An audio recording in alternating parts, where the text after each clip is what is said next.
30-годишен виничанец пред 3 години болест го заковала во инвалидска количка. Некогаш здравиот млад човек сега е целосно зависен од туѓата помош. Сам не можам да одам со количка, тато и мама ми помагат ми. Од кревето ми дигат со помош, а сам додам не. Сам не можам со количката помагат ми. На 5 спрат живеам, сам да спаѓам доле не можам. Колку време немате излезено надвор на воздух?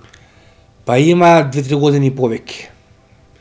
Сакам да имам за Штип, например, или за Скопје по потреба, нема кој да ме симне, нема кој да ме качува, нема народ нема. Нема што да правам, многу се нервирам. Нема што да правам.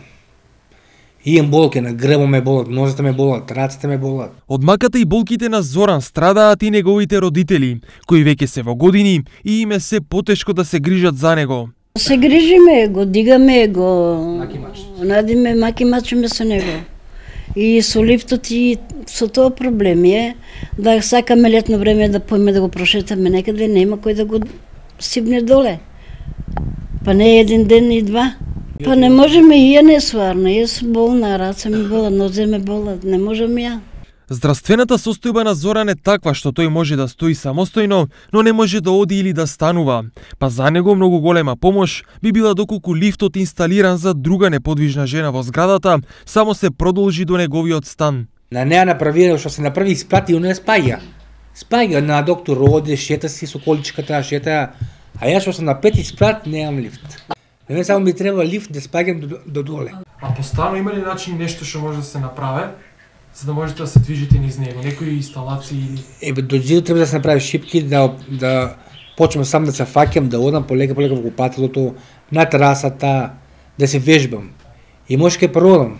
Дека здравствената состојба не може да се подобри, на родителите на Зоран не им кажал никој, па тие бараат и помош за да може на Зоран да му се направат детални прегледи и соодветно лекување.